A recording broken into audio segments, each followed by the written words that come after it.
Hi guys, welcome back to my YouTube channel. मेरा नाम है शुभिन और आज मैं बात करने वाला हूँ C3 एयरक्रॉस के बारे में। तो ये गाड़ी मैंने रिसेंटली परचेज़ करी है और इसके बारे में मैं आपको बताने वाला हूँ क्या चीज़ें बढ़िया लगी, क्या चीज़ें नहीं, और कितनी सॉलिड गाड़ी है, किस पर्सपेक्टिव से, तो उसके बारे में मैं ये बात करने वाला हूँ। चलिए शुरू करते हैं और अंडरस्टैंड करते हैं कि ये गाड़ी कैसी है और मैं इसको कितने नंबर देता हूँ और मेरे को क्या लगता है इस गाड़ी के बारे में।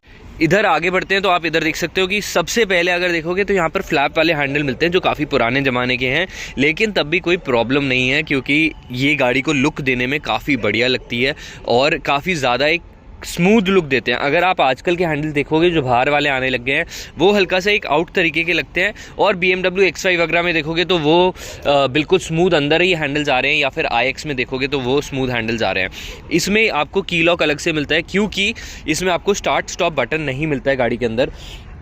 प्लस इधर कोई स्टार्ट स्टॉप बटन नहीं है। गाड़ी खोलकर इधर देखते हैं तो यहाँ पर सिंपली आपको चाबी लगानी पड़ती है और गाड़ी चलानी पड़ती है पुराने ज़माने स्टाइल से। तो काफ़ी सारी चीज़ें इसके अंदर ऐसी हैं जो पुराने ज़माने वाली है, लेकिन कुछ चीज़ें ऐसी हैं जो उन सबको नज़रअंदाज करवा देती हैं और गाड़ी बहुत ही सॉलिड कर देती है।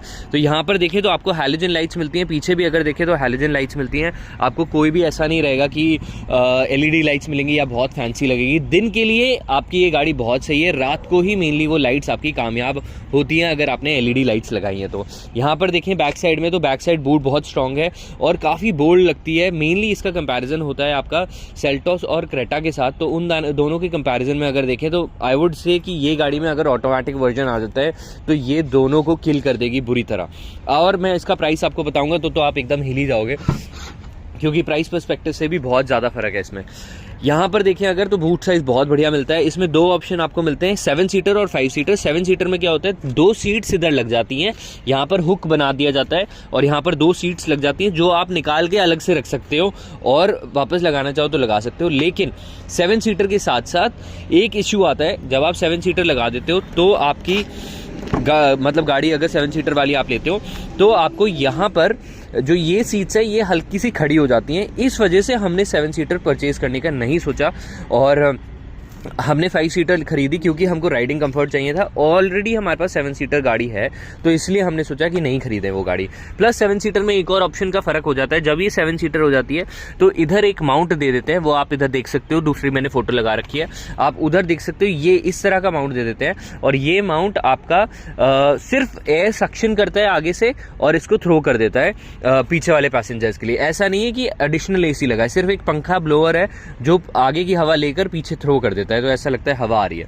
सो इधर देखिए ये साइड व्यू है इसका और काफ़ी सॉलिड लगती है, बोल्ड बिल्ट क्वालिटी बहुत बढ़िया लगती है। रोड प्रेजेंस काफ़ी स्ट्रॉन्ग है, अगर रोड पे चलती हुई दिखती है अपने डायमंड कट अलॉय व्हील्स की वजह से ये काफ़ी ज़्यादा स्ट्रॉन्ग लगती है और ऐसा लगता है कि भाई कोई एक्सपेंसिव गाड़ी जा रही है या फिर गुड क्वालिटी कार जा रही है। तो ओवरऑल इसका लुक आप इधर देख सकते हो कि किस तरह का लग रहा है पूरा, और मेरे को काफ़ी लुक पर्सपेक्टिव से काफ़ी ज़्यादा अच्छी लगती है और प्रीमियम लगती है, कोई ऐसा कुछ प्रॉब्लम नहीं है। प्लस इसकी जो अलॉयज़ हैं वो काफ़ी ज़्यादा बढ़िया लगते हैं चलते हुए, तो उसका भी मैं आपको एक रिव्यू दिखाना चाहूँगा चलते हुए गाड़ी कि ये कैसे किस तरह की लगती है। प्लस मैं आपको सजेस्ट करूँगा, जो मैंने इधर नहीं करवा रखा है, कि जो ये टिप्स हैं एयर टिप्स, इनके ऊपर कवर्स लगा लेने चाहिए जिससे कि कभी कभार हवा निकलती है तो ईजी और अच्छा हो जाता है। इसके साथ देखें गाड़ी के अंदर चलते हैं और मैं आपको उस चीज़ की डिटेल्स बताता हूँ कि कितने की मैंने गाड़ी खरीदी, क्या चीज़ें हैं, क्या मेरे को बेस्ट लगता है, क्या बुरे पॉइंट लगते हैं, और मेरे को अब 1 महीना हो गया यूज़ करते हुए, तो उसकी पर्सपेक्टिव से क्या क्या चीज़ें रहती हैं।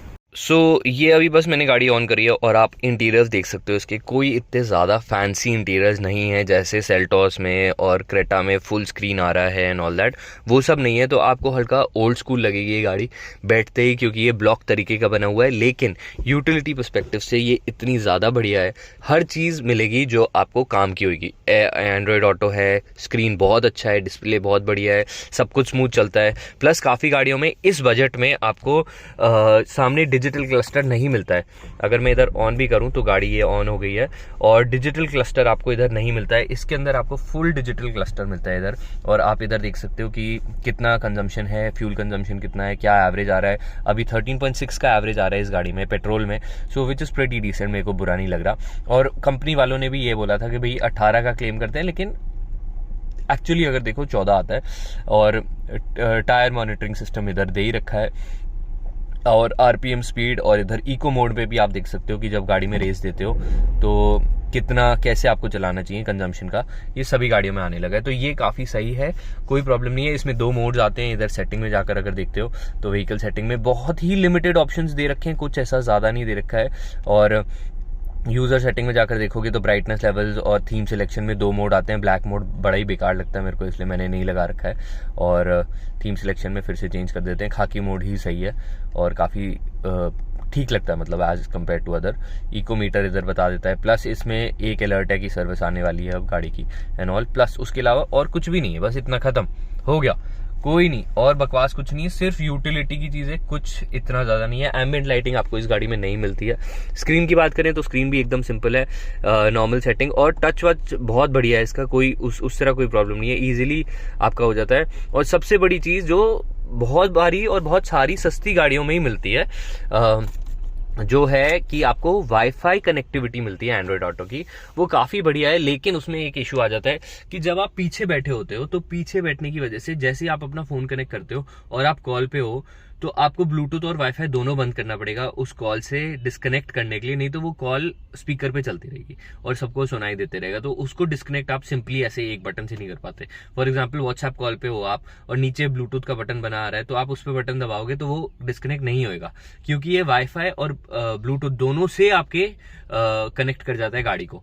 सो वो एक इसमें चीज़ है जो आपको देखना पड़ेगा। लेकिन अगर आप आगे बैठे हो तो बहुत कन्वीनियंट है, पीछे भी बहुत कन्वीनियंट है, लेकिन कॉल्स उठाने के टाइम हल्का सा इनकन्वीनियंट कभी कभार हो जाता है, क्योंकि वो स्पीकर पे सारी कॉल आती है और जितने भी पैसेंजर्स है सब सुन सकते हैं। उसी के साथ ही आगे बढ़ते हैं, तो इसमें और 2-4 पॉइंट देखो मैं इधर, तो 6 स्पीड गियर्स हैं, 6 गियर्स इसके अंदर दे रखे हैं, आप इधर देख सकते हो, reverse, first, second, third, fourth, 5, 6। तो 6 की वजह से हल्का सा आपको ज़्यादा गियर शिफ्टिंग करनी पड़ती है, लेकिन बहुत बहुत ज़्यादा तेज और बढ़िया स्पीड ये गाड़ी पकड़ती है। तो अगर मैं बात करूंगा तो इसकी ओवरऑल चलने की और स्पीड की वो बहुत ही ज़्यादा बढ़िया पिकअप है। एंड ना मेरे को सेल्टोस में मिला, ना मेरे को क्रेटा में मिला इस रेंज में। अगर मैं इसकी प्राइस की अब बात करता हूँ तो ये गाड़ी मेरे को पड़ी है 12,10,000 रुपए की ऑन रोड। 12,10,000 on road. 12,10,000 में कोई गाड़ी आपको इस रेंज में, इस बजट में, इस फील में, इस कंफर्ट में कहीं नहीं मिलने वाली। फीचर्स तो इसके हल्के से कम दे रखे हैं, छोटी छोटी चीज़ों में इनने कटाई कर रखी है, बेसिक चीज़ों में, लेकिन जो मोस्ट नेसेसिटी और इंपॉर्टेंट चीज़ें हैं वो सारी इनने दी है। तो इसलिए आप इस गाड़ी को बिल्कुल इग्नोर नहीं कर सकते अगर आपका ये बजट है और आप मैनुअल गाड़ी देख रहे हैं। मैनुअल में टॉप एंड आता है, ऑटोमेटिक ये निकालने वाली है, रेट इसके बढ़ने वाले हैं। December 31 के बाद इसके रेट बढ़ जाएंगे और हमने अभी इसलिए हमको ये रेट पे मिल गई क्योंकि 1.5 लाख रुपए का डिस्काउंट इनका एडिशनल चल रहा था, या फिर एक इनकी स्कीम चल रही है कि आपको एडिशनल फ्यूल वगैरह देंगे। तो उसके बजाय हमने ऑप्ट किया कि भाई सीधा सिंपल रखते हैं मामला और 1.5 लाख रुपए का डिस्काउंट ले लेते हैं। तो 13.5-14 लाख के ऊपर से ये गाड़ी कम होकर आ गई। हम लोग को एक्चुअली ये 14 लाख की पड़ रही थी, क्योंकि हम लोग 7 सीटर कंसिडर कर रहे थे। तो 7 सीटर कंसिडर करने के टाइम 3 चीजें हमने रिड्यूस करवा ली प्राइसेस। 7 सीटर अगर आप लेते हो 14.5 तक की पड़ती है, उस पर 1.5 लाख का डिस्काउंट हो जाता है, तो 13 लाख तक की आपको पड़ जाएगी। ये आपको 5 सीटर है तो ये 12 की पड़ गई। 3 चीजें हमने कम करवा ली। डुअल टोन, अगर आप बॉडी अलग कलर की और रूफ अलग कलर की जाते हो तो उसके आपके 25,000-30,000 बच जाते हैं। 7 सीटर में और 5 सीटर में 30,000 का फर्क है। और इंश्योरेंस में हमने 25,000 बचवा लिए। तो कभी भी इंश्योरेंस कंपनी से मत लो, भले ही आप ऑडी खरीद रहे हो, BMW खरीद रहे हो, मारुति ऑल्टो खरीद रहे हो, या फिर रोल्स रॉयस क्यों नहीं खरीद रहे। अगर तुम उससे लोगे तो आपको कम से कम 40%, 30% का फर्क मिल ही जाएगा। ये मैंने सारी गाड़ियों में देखा है, अपने BMW में भी देखा, मिनी कूपर में भी देखा, और ऑडी में भी देखा, सारी गाड़ियों में देखा है, ग्लैंजा में भी देखा और कैरेंज में भी देखा। सारी गाड़ियां जो भी परचेज करी है उन सब में ये होता है कि भाई इंश्योरेंस अगर आप कंपनी से लोगे, बाहर से कोट लो, बहुत सस्ता पड़ता है, बहुत बढ़िया पड़ता है आपको, और आपकी इंश्योरेंस बहुत अच्छी रहती है, तो उसमें कोई प्रॉब्लम नहीं आती है। इसी के साथ ही आगे चलते हैं और गाड़ी की अब बात करते हैं। अंदर डैशबोर्ड और चीजें मैं आपको दिखाता हूँ। इधर देखें अगर, तो यहाँ पर इसका जो क्लस्टर है, बड़ा सिंपल क्लस्टर दे रखा है। यहाँ पर सिंपली इसको कट टर्न करोगे आप 1 2 3 4 तो आपका ये सिस्टम चल जाएगा। यहाँ पर AC के लिए सिंपल वेंट्स दे रखे हैं, इजीली आप इधर इसको चेंज कर सकते हो। अगर नीचे एयर फ्लो चाहिए तो नीचे हो जाएगा, लेफ्ट पे चाहिए लेफ्ट पे हो जाएगा। इन बाहर की हवा बाहर रहे और अंदर की हवा अंदर सर्कुलेट करे तो इस साइड इसको स्विच कर दो, नहीं तो राइट साइड स्विच कर दो। बहुत ही ओल्ड स्कूल दे रखा है, लेकिन आगे 10 साल तक चलने में इसको कोई प्रॉब्लम नहीं है। 12 वोल्ट का एक कनेक्शन इधर है, ये यहाँ पर आपको पार्किंग लाइट्स दे रखी है और नॉर्मल USB-C टाइप दे रखा है, और आपको कभी इसकी ज़रूरत पड़ती नहीं है, सिर्फ चार्जिंग के लिए पड़ती है। वैसे फास्ट चार्जिंग करनी है तो आप इधर लगा सकते हो अपना और इधर चार्ज कर सकते हो। प्लस इधर एक ट्रे है, यहाँ पर 2 ट्रे है, काफ़ी यूटिलिटी और काफ़ी हेल्पफुल है। मैं रेगुलरली जब भी आता हूँ इधर सीधा इधर ही रखता हूँ अपने फ़ोन्स को।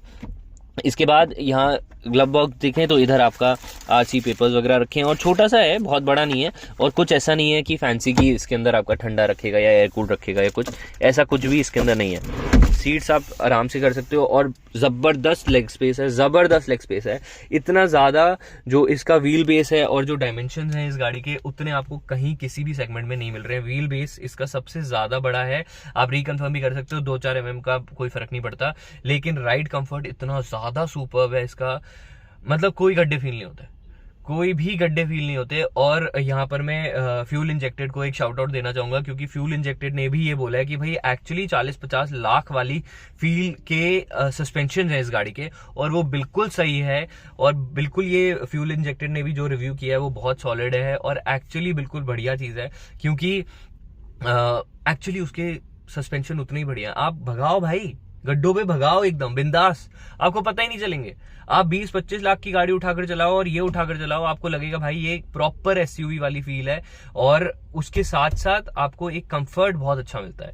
प्लस मेरे को राइड कंफर्ट ज्यादा सुपीरियर और ज्यादा इंपॉर्टेंट होता है एज कंपेयर टू अंदर के फीचर्स आपको बहुत प्रीमियम फील कराते हैं जब आप बैठते हो, लेकिन एक बार आप यूज्ड टू हो जाओगे। पहले मेरे को लग रहा था यार बेकार है, बट डैड ने बोला था मेरे को भाई गाड़ी देख लो ये एक, अगर लेनी है तो देख के मैंने तो इमीडिएटली रिजेक्ट कर दी थी। लेकिन उसके बाद अंदर के फील से तो तुम एक्चुअली यूज्ड टू हो जाते हो। प्लस इसके अंदर मेरे को हल्का बेज फील ज्यादा अच्छी है, और बेज इंटीरियर जब मिलते हैं तो आपको काफी अच्छा लगता है, क्योंकि इसमें भी आप इंटीरियर्स देखोगे तो आपको लेदराइट और लेदर का मिक्सचर मिलता है। ऊपर हल्की सी कॉस्ट कटिंग करी है, फैब्रिक सीट दी है, नीचे पूरी लेदराइट है, तो गंदी होने के चांसेस उसके कम हो जाते हैं। और ऊपर आप देखोगे अभी भी इधर हल्का हल्का निशान लग गए हैं, तो उसको हल्का सा सही करना पड़ेगा। प्लस मैं गाड़ी के अंदर देखूं तो छोटी छोटी कॉस्ट कटिंग कर रखी है, लेकिन तभी आपको इतना अच्छा सस्पेंशन और इतने अच्छे प्राइस पे गाड़ी दे पा रहे हैं कि यहाँ पर देखो आपको सीधा मेटल बॉडी दिखती है। यूजुअली दूसरी 15 लाख की गाड़ी देखोगे या 20 लाख की गाड़ी देखोगे तो उसके अंदर आपको यहाँ पर एक कवरिंग मिलती है, एक प्लास्टिक कवर लगा देते हैं, तो ये आपको पार्ट नहीं दिखता बाहर का जो मेटल का पार्ट है। प्लस दरवाजे देखें तो पतले पतले दरवाजे हैं, तो ऐसा कुछ नहीं है कि भाई बहुत ज़्यादा आपको प्रीमियमनेस फील होगी गाड़ी के अंदर। ऑब्वियसली यार बजट भी देखो आप, अगर जिस बजट के अंदर कंपेयर कर रहे हो उस हिसाब से मतलब इतना ज़्यादा क्रेजी नहीं है। प्लस इसके नेक्स्ट आगे बढ़ते हैं तो 2 एयरबैग्स आपको इसके अंदर मिलते हैं, दोनों आगे की साइड पे मिलते हैं। तो एयरबैग्स का भी ऑप्शन ज़्यादा नहीं दे रखा है, जो मेरे को हल्का सा बुरा लगा, लेकिन इतना कोई फ़र्क नहीं अगर सिटी में चला रहे हो और बहुत तेज़ नहीं भगा रहे गाड़ी, हाईवे पे इतना नहीं ले जा रहे तो ठीक है, चलता है। प्लस इसका जो म्यूजिक सिस्टम है वो सुपर्ब है। मेरे लिए 2 चीज़ें बहुत इंपॉर्टेंट होती है, एक म्यूजिक सिस्टम बहुत अच्छा हो, प्लस राइड कंफर्ट बहुत अच्छी हो, बहुत ही प्रीमियम, तो ये वो आपको राइड कंफर्ट देती है। यूजुअली हमारे घर में मैनुअल गाड़ियां जितनी भी है वो ड्राइवर्स ही चलाते हैं, तो अगर मैनुअल गाड़ियां ड्राइवर चलाते हैं तो उसके हिसाब से हमको पीछे बैठकर राइड कंफर्ट बहुत अच्छा मिलता है। मेरा फोन सीधा कनेक्ट हो जाता है यहाँ पर एंड्रॉइड ऑटो से, तो जैसे ही सीधा कनेक्ट हो जाता है तो मैं आराम से अपने म्यूजिक प्ले कर पाता हूँ। मेरे को ड्राइवर को बोलना नहीं पड़ता है कि भाई आप गाना चेंज कर दो या तार कनेक्ट कर दो, ये कर दो, कुछ भी नहीं। सिंपल कनेक्ट किया, बैठे ब्लूटूथ ऑन किया, वाईफाई ऑन किया या फिर ब्लूटूथ ऑन किया, ऑटोमेटिक कनेक्ट हो गया। कनेक्ट होते ही आप अपने गाने प्ले किए, या फिर कॉल पे सुनना है, कॉल पे बात करनी है, कॉल पे बात करी, तो वो एकदम कंफर्टेबल है चीज। बहुत छोटी छोटी कॉस्ट कटिंग अलग अलग जगह कर रखी है, फ्लिमजी चीजें, लेकिन वो आप सब कुछ मतलब इतना इंटेलिजेंट कॉस्ट कटिंग करी है ना कि आपको सब कुछ ऐसा लगेगा यार चल कोई नहीं, ये तो फीचर इतना इंपॉर्टेंट नहीं है, ये तो चल यूज ही नहीं होता। जैसे आप इधर देखोगे ये पता नहीं दुनिया में दे तो रखा है, दुनिया में क्या 20% लोग होंगे शायद यूज करते होंगे, मैं तो यूज नहीं करता, मैं तो साइड व्यू मिरर्स ही यूज करता हूँ। और अगर आपको भी लगता है कि आप ये यूज नहीं करते तो कमेंट करो कि नो यूसेज कमेंट सेक्शन में, क्योंकि बहुत कम लोग इसको यूज करते हैं। और ऑटो डिमिंग यहाँ पर आपको दे रखा है फीचर, नॉर्मल मैनुअल है, कोई रेन सेंसिंग वाइपर नहीं है, कुछ नहीं है। 12 लाख में आपको इतना ही मिलता है भाई, लेना है लो, नहीं लेना मत लो। और ये कंपनी से जब मैंने बात करी तो कंपनी वाले कहते हैं कि भाई उन्होंने मार्केटिंग अच्छे से नहीं करी। 2019 या 20 में आई और किया तो इतनी ज्यादा बढ़ गई, सिट्रोन अभी तक नहीं बढ़ी। और इसकी गाड़ी की फील कंफर्ट बहुत अच्छी है, लेकिन ये इसलिए नहीं बढ़ी क्योंकि वो कहते हैं कि भाई हमारी कंपनी ने मार्केटिंग नहीं करी। अगर मार्केटिंग करती तो ये शायद और अच्छे निकल जाती। वो सब बकवास की बातें हैं। आपको पहले अपनी स्ट्रैटेजी बनाकर आना चाहिए था गेम के अंदर, और अगर जीतना है तो किया बहुत बहुत बढ़िया काम कर रही है। नो डाउट किया की गाड़ियां बहुत अच्छी है। कैरिन मैंने खरीदी है, वो कैरिन का भी रिव्यू डाला है, वो अगर अभी तक आपने नहीं देखा तो टॉप लेफ्ट साइड पे देख सकते हो। वो भी 15 लाख में आपको गाड़ी मिल जाती है, मैनुअल वगैरह और बड़ी सीटर सब कुछ मिल जाती है। मेरी तो लग्जरी टॉप एंड मॉडल थी, तो वो आप जाकर देख सकते हो।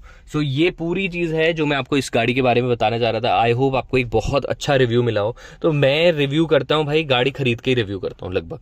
तो अभी तक तो मैंने कोई भी ऐसी गाड़ी रिव्यू नहीं करी है जो मैंने खुद खरीदी ना हो या फिर 20-25 दिन चलाई ना हो। तो ये भी मेरे को हो गया 1 महीना लगभग चलाते हुए, तभी मैं आपको रिव्यू कर रहा हूँ। इसके AC वेंट्स और AC थ्रो भी बहुत अच्छा है। अगर आप इधर देखोगे तो मैं काफी कंसर्न था कि भाई AC इसका सही से चलेगा या नहीं चलेगा। तो हल्का पीछे मूव आउट करते हैं और मैं आपको इधर बताता हूँ कि मेरे को ये बहुत कंसर्न आ रहा था कि भाई AC पीछे तक ठंडा करेगा नहीं करेगा, क्योंकि हम इंडिया में रहते हैं और इंडिया में गर्मी बहुत होती है। दिल्ली की सर्दी भी बढ़िया है और दिल्ली की गर्मी भी बहुत बढ़िया है, तो दोनों ही मजे हमको मिल जाते हैं। यहाँ पर बैठकर जो एयर फ्लो और एयर थ्रो है वो मेरे को पीछे तक पूरा मिल जाता है। इधर आप कंफर्ट देख सकते हो कि मेरे को इधर मस्त कंफर्ट मिल रहा है और यहाँ पर कोई प्रॉब्लम नहीं है। लेग स्पेस बहुत बढ़िया है दोनों साइड। ये भी सीट मैंने पूरी पीछे कर रखी है, तब जाकर मेरे को तब भी इतना लेग स्पेस मिल रहा है, which is more than enough. इसमें 7 सीटर में आपको ये जो सीटें हैं ये हल्की सी खड़ी और हो जाती हैं, जिसकी वजह से मेरे को राइड कंफर्ट कम लगा, तो मैंने वो प्रेफर नहीं किया। प्लस 7 सीटर में आपको ये जो बीच में हैंड रेस्ट है ये नहीं मिलता है, और 60-40 की सीट्स मिलती हैं, मतलब कि ये 60 ये 40 हो जाता है, ये गिरता है अलग और ये गिरता है अलग, तब पैसेंजर पीछे जा सकता है। और पीछे भी मतलब 7 सीटर में सिर्फ बच्चे ही बैठ सकते हैं, बड़े तो कोई चांस ही नहीं बैठ जाए। लॉन्ग जर्नी में तो बिल्कुल नहीं, और क्लॉस्ट्रोफोबिक भी फील हो जाएगा क्योंकि उनने छोटे छोटे तो दे रखे हैं लेकिन बंद लगता है, मतलब बच्चे बैठ सकते हैं मजे से, उसके अलावा और कोई नहीं बैठ सकता। ओवरऑल येलो लाइटिंग दे रखी है दोनों तरफ, इधर और आगे देखोगे तो येलो लाइट्स दे रखी हैं। इसके अलावा सारी हैलोजन ही है। मैं एक बार लाइट ऑन करके आपको दिखा देता हूँ। सो पूरी तरफ आपको लाइट्स दिखा देता हूँ, इसकी जो हैलोजन लाइट्स और जो DRLs हैं वो इसकी कैसे लगती हैं। आई होप अभी ऑन हो गई होगी। इसको ऑन कर देते हैं एक बार। ये अब ऑन कर दिया, लेकिन 2 सेकंड बाद आपको वहां पर दिखाता हूं मैं। इधर सबसे पहले बताएं तो इधर आप देखोगे तो इधर आपका जो ये पेडल्स हैं, ये हो गया क्लच, ब्रेक एंड एक्सेलरेटर। इधर एक डेड पेडल देना चाहिए था। यहाँ पे डेड पेडल होता तो उससे बहुत कंफर्टेबल हो जाता। तो मैं सोच रहा हूँ एक यहाँ पर डेड पेडल कस्टम बनवा कर लगवा लूँ, देख लूँ किससे, कारपेंटर वगैरह किसी से भी, कि जब आप बैठ के चलाते हो तो यहाँ से शिफ्ट करके इधर जब आप पैर रखना चाहते हो तो इधर रेस्ट कर सको पैर को, क्योंकि इस क्लच पे रेस्ट करना एडवाइजेबल नहीं होता है। अगर आप हल्का सा ऐसे क्लच पे पैर दबाकर गाड़ी चलाते रहते हो तो क्लच पे कंटिन्यूसली घिसती चली जाती है, which is not a good thing. और ये मैंने पहले भी अपनी गाड़ियों में फेस कर रखा है प्रॉब्लम। सो इधर एक डेड पेडल मतलब कि रेस्ट करने के लिए आप एक पेडल इधर लगा सकते हो। अभी मेरे को लगता है DRLs मैंने ऑन कर दिए, तो मैं आपको वो DRLs दिखा देता हूँ। सो DRL हमारी ऑन हो तो गई है, हाँ, लेकिन इतनी ज़्यादा दिख नहीं रही है। DRL मैंने यहाँ जला दी है। रात को तो बहुत प्रीमियम लगती है, बढ़िया लगती है, लेकिन आप देख सकते हो ये वाली लाइट येलो है, हैलोजन लाइट है इधर, और इतनी ज़्यादा मतलब आपको ब्राइटनेस पर्सपेक्टिव से, ऑब्वियसली LED नहीं है तो आपको ब्राइटनेस पर्सपेक्टिव से ऐसा नहीं लगेगा कि भाई बहुत ज़्यादा ब्राइट है रोड पर एंड ऑल, लेकिन इट सेल्स द बोट, आपका काम बहुत आराम से कर देती है। तो राइड कंफर्ट सुपर्ब है, इतनी ज़्यादा कंफर्टेबल, मतलब मैं आपको बोलूँगा कि भाई 60 लाख की ऑडी हो सकती है, और तो इस रेंज में तो आपको कोई भी गाड़ी नहीं है। और वो चलने पर बोलती हैं गाड़ियाँ, मतलब मैं आपको प्रैक्टिकली बता रहा हूँ, जब वो चलती हैं तब वो ऐसे करती, कट कट कट कट, ये करती है खट खट खट खट। तो काफ़ी ज़्यादा फ़र्क है। आप इसको मतलब राइड कंफर्ट में देख पाओगे। आप टेस्ट ड्राइव लो, टेस्ट ड्राइव लेके बिना आप नहीं मतलब इसको जज कर सकते गाड़ी को। सेल्टोस की भी टेस्ट ड्राइव ली मैंने, इसकी भी ली, और वो क्रेटा की भी ली। तीनों के कंपैरिजन में इंटीरियर का बहुत फर्क है, इंटीरियर उनके बहुत प्रीमियम है, नो डाउट, लेकिन राइड कंफर्ट में ये इजीली बीट करती है दोनों गाड़ियों को। और शॉकर्स, सस्पेंशन इनका फ्लाइंग कारपेट जो सस्पेंशन आता है सिट्रॉन का, जो रोल्स रॉयस में भी लगा होता है, और यही बोल बोल कर ये अपनी गाड़ी बेचते हैं, और वो बिल्कुल झूठ नहीं है। एक्चुअली बहुत ज़्यादा अच्छा सस्पेंशन है। और जैसे मैं फ्यूल इंजेक्टेड को तो शाउट आउट दे ही चुका हूँ, और क्योंकि एक्चुअली उस बंदे ने बहुत चीज़ बताई है। प्लस आप पूरा इंटरनेट देखोगे सब यही बोल रहे हैं कि भाई ये गाड़ी बहुत सही है, सस्पेंशन के पर्सपेक्टिव से कहीं भगा लो, और बहुत ही ज़्यादा सही चलती है। तो चलिए मैं आपको एक छोटा सा एक टूर और राइड भी करवा देता हूँ, जिससे कि एक आइडिया लगे। एवरेज मैं आपको बता ही चुका हूँ, 13.6 का एवरेज आ रहा है। अभी तक हम लगभग 2000 किलोमीटर के आसपास चला चुके हैं। फर्स्ट सर्विस नहीं हुई है। फर्स्ट सर्विस होने के बाद कहते हैं कि और ज़्यादा खुल जाता है इंजन, और बेटर हो जाता है। तो आई एम एक्सपेक्टिंग 14.5-15 तक, और 15 तक अगर ये गाड़ी दे देती है एवरेज तो भाई बहुत सही है। 1.2 लीटर इंजन है, इस वजह से मेरे को लगता है कि और चांसेस इसके बढ़ जाते हैं। छोटा इंजन होता है तो और ज्यादा बेटर आपको डिलीवरी कर पाता है ये ओवरऑल फ्यूल कंजम्पशन की और फ्यूल ऑप्टिमाइजेशन की। तो चलिए आगे बढ़ते हैं और एक बार देखते हैं, और मैं आपको एक छोटा सा राइड कंफर्ट देता हूँ कि ये गाड़ी कैसे चलेगी। और सीट बेल्ट लगा लेते हैं, सेफ्टी फर्स्ट। प्लस एक चीज़ की मैंने जो बात अभी तक नहीं करी है, यहाँ पर एक हैंड रेस्ट आपको दे रखा है, क्योंकि यहाँ पर कोई भी रेस्ट नहीं है। तो ड्राइवर्स को और मतलब ड्राइवर्स को मैंने अभी तक देखा है कि वो ये हैंड रेस्ट यूज़ नहीं करते हैं जब भी गाड़ी चलाते हैं, लेकिन मेरे को ये ज़्यादा अच्छा लगता है और मैं इसके साथ चलाना कंफर्टेबल फील करता हूँ। लेकिन ड्राइवर्स को, दोनों ड्राइवर्स मेरे दोनों को ऐसा लगता है कि भाई ये बेकार चीज़ है। सो ये आप पर्सनली जज कर सकते हो, मेरे को ज़्यादा कंफर्टेबल लगता है। अब यहाँ पर गाड़ी लेते हैं, तो गाड़ी चलाने के पर्सपेक्टिव में आप देखोगे कि गाड़ी चलाने के पर्सपेक्टिव में एकदम स्मूथ चलती है, उठने में कोई प्रॉब्लम नहीं है। बाहर की नॉइज जो है वो हल्की सी कभी कभार आ जाती है। सो प्लस मैं ज़्यादा ऑटोमेटिक चलाता हूँ, तो मैनुअल कम चलाता हूँ, तो मेरे से हल्के से झटके लगते हैं, लेकिन आप आदत में आ जाओगे कुछ चलाने के बाद। और ये आप इधर राइड कंफर्ट देख सकते हो, एक अच्छा खासा छोटा सा गड्ढा है, तो ये जा रहा है, और ये मतलब फील नहीं होता ऐसा, इतना ज़्यादा कोई फील नहीं होते गड्ढे, और as compare to other cars. और मतलब लिटरली गड्ढे ही गड्ढे हैं यहाँ सामने, और इनमें मैं जा रहा हूँ।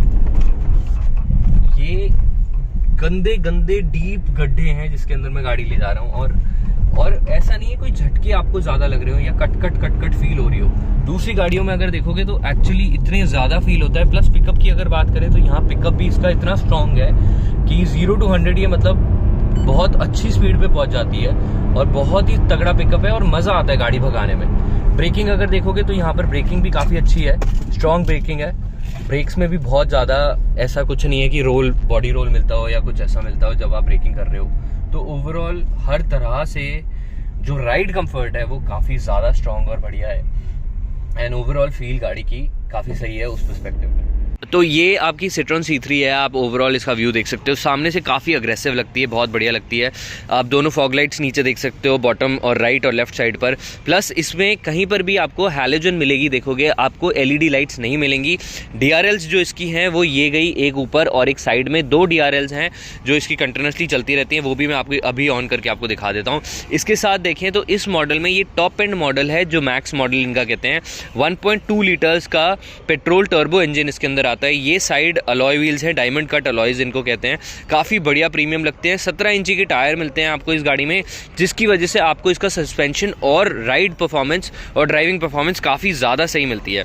इसी के साथ ही आगे बढ़े, नॉर्मल मूवमेंट तो जो देखो गाड़ी में होता है वो तो है ही, लेकिन जो overall as compare to other cars है उसकी कंपैरिजन में इतना ज़्यादा फ़र्क आता है इस गाड़ी में कि मतलब सस्पेंशन एक्चुअली कमाल है। आप you have to try it, you have to do it, use it, तभी आप चेक करके देख सकते हो।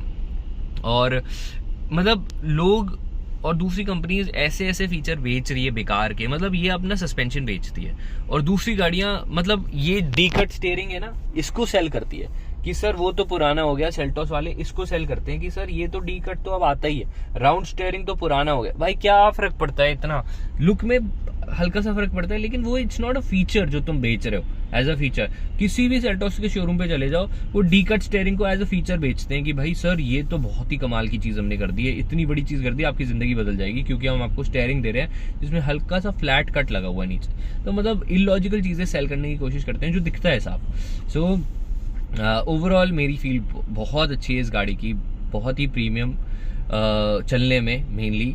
अंदर आप एकदम कंफर्टेबल हो जाते हो इंटीरियर्स के साथ, जो भी बहुत यूटिलिटी फ्रेंडली बने हुए हैं, नेसेसिटी के सारी चीज़ें हैं इसके अंदर। तो ओवरऑल आपको बहुत मज़ा आएगा गाड़ी की कंफर्ट के पर्सपेक्टिव से, और ओवरऑल बढ़िया है। You can take a purchase decision अगर आपका बजट इतना ही है, 12, 13, 15 लाख मैक्सिमम, क्योंकि 15 लाख में ये अपनी ऑटोमेटिक गाड़ी भी लाने वाले हैं जनवरी या फरवरी में, तो वो भी आप कंसिडर कर सकते हो। ऑटोमेटिक वेरिएंट तो और भी सॉलिड होएगा, प्रोवाइडेड वो अपने सस्पेंशन वगैरह में कटाई ना करें और उसको कॉम्प्रोमाइज़ ना करें, वो आपको जज करना पड़ेगा। लेकिन आप सेल्टॉस चलाओ, क्रेटा चलाओ और ये गाड़ी चलाओ, तीनों गाड़ी चलाकर आप राइड कंफर्ट देखो कि क्या है। मेरे को ऐसा लगा सेल्टॉस चलाते वक्त कि भाई क्लच उसका बड़ा वीक है, मतलब कि क्लच बड़ा ऐसे दब रहा है एकदम ही, बिल्कुल बहुत बहुत ढीला है, तो इसके कंपैरिजन में, और यहाँ पर हल्का सॉलिड लगा। तो वो सारी चीज़ें, और जो फ्रेंच गाड़ी है, ये फ्रेंच मसल के लिए भी जानी जाती है अपनी, तो उस पर्सपेक्टिव से सही है। सर्विस का मेरे को कुछ आइडिया नहीं, अभी मैंने सर्विस नहीं कराई है। इसका एक और छोटा सा मैं आपको रिव्यू बना के बता दूंगा कि भाई सर्विस में कैसी रहती है और सर्विस कैसे देते हैं। ये कहते हैं कि ये सर्विस ऑन व्हील्स आपको देते हैं, मतलब आपके घर आकर ड्राई सर्विस आपकी गाड़ी कर जाते हैं पूरी, और सारे फिल्टर वगैरह जो भी हैं वो सब क्लीन वगैरह घर आकर ही कर जाते हैं। सो वो अभी तक मैंने यूज़ नहीं किया है, और मेरी सर्विस गाड़ी की ड्यू होने वाली है, तो जब मैं वो सर्विस यूज़ करूंगा तब मैं उसका भी एक रिव्यू डाल दूंगा और आपको एक आइडिया दे दूंगा कि वो गाड़ी कैसी रहेगी, और मतलब वो सर्विस कैसी रही हमारी, और वो एक्सपीरियंस कैसा रहा ओवरऑल, और क्या उसके बाद सर्विस के बाद हमारा जो ओवरऑल गाड़ी का एवरेज है वो इंक्रीज़ हुआ या नहीं हुआ। So that's about it for this video. Thank you so much for watching. अगर वीडियो पसंद आई हो तो लाइक कर दें, सब्सक्राइब करें मेरे चैनल को, क्योंकि मैं इस तरह की वीडियोज़ बनाते रहता हूँ।